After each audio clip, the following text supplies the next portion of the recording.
रत्नागिरीकरांचे विमान प्रवासाचे स्वप्न आता प्रत्यक्षात उतरणार आहे।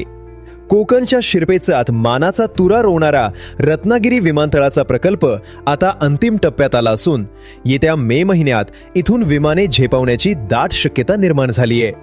सुमारे 25 एकर विस्तीर्ण जागेवर 35,000 स्क्वेअर फूट भव्य टर्मिनल इमारतीचे काम युद्धपातळीवर सुरू असून 200 कामगार आणि 20 इंजिनियर्स अहोरात्र मेहनत घेत आहेत।